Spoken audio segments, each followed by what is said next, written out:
Good evening students. Start करेंगे आज का टॉपिक और आज का टॉपिक है हमारा साइक्लिक फोटोफॉस्फोरिलेशन। लास्ट टाइम हमने डिस्कस किया था Z scheme and cameo osmotic hypothesis. Z scheme जिसको हम नॉन साइक्लिक फोटोफॉस्फोरिलेशन भी बोलते हैं, और अब हम पढ़ने जा रहे हैं साइक्लिक फोटोफॉस्फोरिलेशन। दोनों में क्या डिफरेंसेस हैं हम उनको भी डिस्कस करेंगे। तो स्टार्ट करते हैं आज का टॉपिक। देखो, साइक्लिक फोटोफॉस्फोरिलेशन जैसे वर्ड इंडिकेट कर रहा है, साइक्लिक का मीन्स है कि यहाँ पर जो इलेक्ट्रॉन्स का मूवमेंट है वो साइक्लिक वे में हो रहा है, साइक्लिक पाथवे के थ्रू हो रहा है।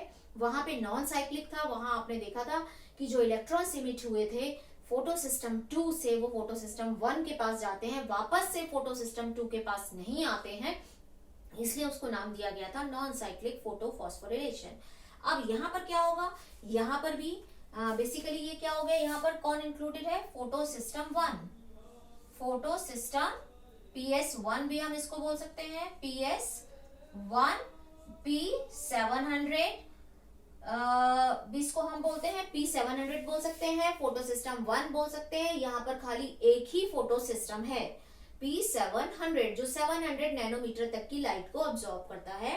एसेसरी पिगमेंट्स और भी यहाँ पर प्रेजेंट है जो डिफरेंट वेवलेंथ की लाइट को ऑब्जॉर्व करके इसको देते हैं, क्योंकि यहाँ पर रिएक्शन सेंटर में जो स्पेसिफिक क्लोरोफिल ए का मॉलिक्यूल है वो 700 नैनोमीटर की लाइट को ऑब्जॉर्व करता है। ये रिएक्शन सेंटर हो गए, ये सारे एसेसरी पिगमेंट्स हो गए, ये डिफरेंट वेवलेंथ की लाइट को ऑब्जॉर्व करेंगे जैसे वहां पर किया था, और ये सारे लाइट हार्वेस्टिंग कॉम्प्लेक्स बना रहे हैं। और रिएक्शन सेंटर में क्लोरोफिल ए है, इसका एक मॉलिक्यूल प्रेजेंट है जो 700 नैनोमीटर की लाइट को ऑब्जॉर्व करेगा। ठीक है, सनलाइट जब पड़ती है तो डिफरेंट वेवलेंथ की लाइट्स आती हैं, जिसमें से 400 700 नैनोमीटर की लाइट को ऑब्जॉर्व करना है इनको। तो डिफरेंट वेवलेंथ की लाइट डिफरेंट जो इसके एसेसरी पिगमेंट्स हैं वो ऑब्जॉर्व करेंगे, जिनको हम लाइट हार्वेस्टिंग कॉम्प्लेक्सेस बोलते हैं। ये सारे एसेसरी पिगमेंट्स हैं, ये ऑब्जॉर्व करेंगे, रिएक्शन सेंटर को देंगे। रिएक्शन सेंटर के अंदर एक क्लोरोफिल ए का स्पेसिफिक मॉलिक्यूल प्रेजेंट है जो एक स्पेसिफिक टाइप की वेवलेंथ को ऑब्जॉर्व करता है, तो वो यहाँ पर कौन सा है, P700 यानी 700 नैनोमीटर तक की लाइट को ये ऑब्जॉर्व करता है। उसके बाद जब जैसे ही इसने लाइट को लिया, ये एक्साइटेड हो गया, और एक्साइटेड होने के बाद इसमें से इलेक्ट्रॉन्स इमिट होने लगे। अब ये इलेक्ट्रॉन्स जब इमिट होते हैं, ये मैंने आपको बताया था कि क्यों इमिट होने लगे, क्योंकि ये भी एटम से मिलकर बना है और एटम्स के अंदर इलेक्ट्रॉन्स हैं। जब ये हाई एनर्जी को ले लेते हैं तो ये लोअर अपने ऑर्बिट से हायर ऑर्बिट में जंप करते हैं, क्योंकि इनके पास एनर्जी आ गई तो ये एक्साइटेड हो गए, तो ये आउटर ऑर्बिट में चले जाते हैं। फिर थोड़ी देर बाद अपनी एनर्जी लूज करेंगे और वापस अपने ऑर्बिट में आ जाएंगे। पर यहाँ पर क्या होता है कि जैसे ही एक्साइटेड होता है इसमें से इलेक्ट्रॉन्स इमिट होते हैं, और ये इलेक्ट्रॉन्स इमिट होने के बाद यहाँ पर बैठा होता है इनको एक्सेप्ट करने वाला प्राइमरी इलेक्ट्रॉन एक्सेप्टर, क्योंकि जो ले रहा है सबसे पहले उसको बोल दिया प्राइमरी इलेक्ट्रॉन एक्सेप्टर। ठीक है, प्राइमरी इलेक्ट्रॉन एक्सेप्टर।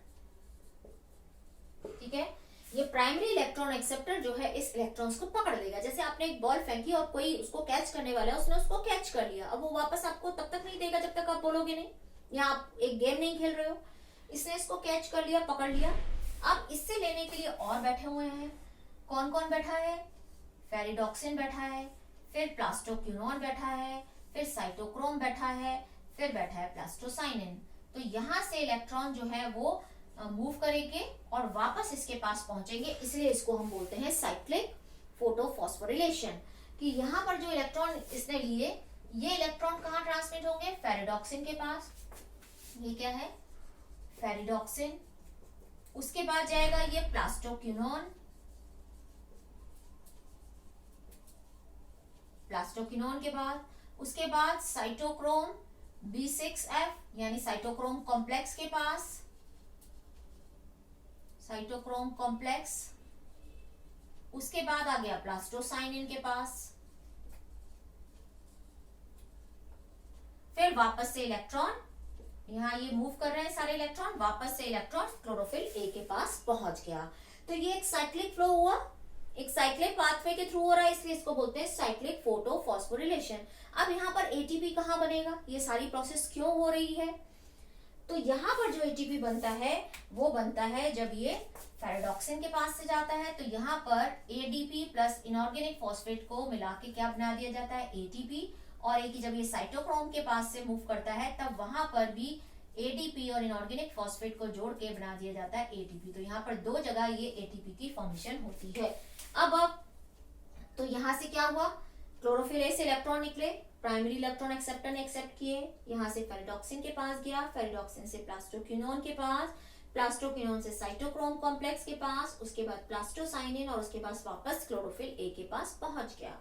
अब अगर हम इनको कंपेयर करें दोनों को, साइक्लिक और नॉन साइक्लिक को, तो हमें बहुत सारे डिफरेंसेस दिखते हैं। वहां पर जो क्लोरोफिल ए में जो रिएक्शन सेंटर था, उसमें जो क्लोरोफिल ए था वो कौन सी लाइट को ऑब्जॉर्व कर रहा था, P680, और वहां पर PS2 एंड PS1 दोनों थे, यानी P680 भी था और P700 भी था। यहाँ पर खाली P700 है जो साइक्लिक फ्लो में चल रहा है, वहां पे वो नॉन साइक्लिक था।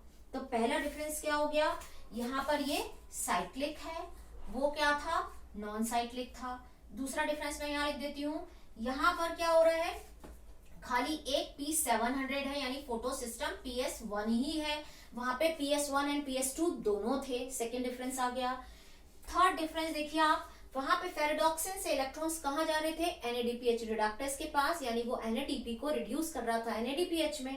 यहाँ पर कोई NADPH की फॉर्मेशन नहीं हो रही, तो यहाँ पर कोई भी NADPH नहीं बन रहा, की फॉर्मेशन नहीं हो रही है।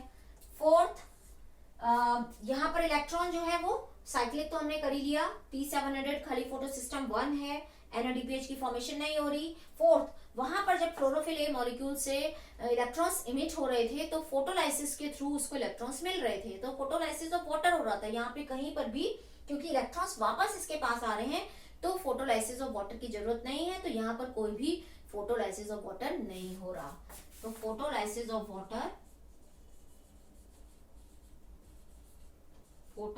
ऑफ वाटर की प्रोसेस यहाँ पर नहीं हो रही। तो यहाँ ना तो यहाँ पर NADPH बन रहा है, ना फोटोलाइसिस ऑफ वाटर हो रहा है। यहाँ पर P700 यानी फोटो सिस्टम 1 है, वहां पर दोनों फोटो सिस्टम थे, वहां पे नॉन साइक्लिक फ्लो था, यहाँ पे साइक्लिक है, यहाँ पे सिर्फ ATP बन रहा है। और ये स्पेसिफिकली कहाँ पर प्रेजेंट होता है, ये होता है स्ट्रोमा लैमेली। ठीक है, तो क्लियर हुआ, डिफरेंसेस भी समझ में आए। यहाँ पर इतने सारे डिफरेंसेस हैं और ये साइक्लिक वे में परफॉर्म हो रहा है, इसलिए इसको साइक्लिक फोटो फॉस्फोरिलेशन बोलते हैं। तो अब यहाँ पर ATP बन गया है और नॉन साइक्लिक में ATP एंड NADPH दोनों बन गए हैं। अब इनका यूटिलाइजेशन होगा फूड को बनाने में, डार्क रिएक्शन में। तो वो कैसे होगा, नेक्स्ट पार्ट में हम उसको